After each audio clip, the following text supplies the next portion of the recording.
ఆయన వైభవం ఎక్కడుందో తెలుసా? ఆ స్వామి యొక్క మూర్తిలో ఉంది. అది నిజంగా స్వామి, అది విగ్రహం కాదు.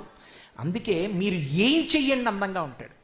మీరు సుప్రభాతం జరిగి లోపలికి వెళ్ళండి, మెరిసిపోతూ ఉంటాడు.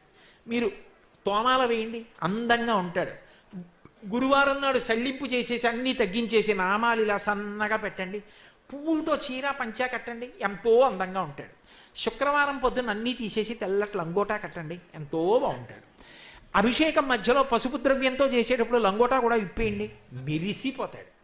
అలంకారం చేసి హారతి ఇవ్వండి, పరవశించిపోయి మనసు ఉవ్విళ్ళు ఊరిపోతుంది.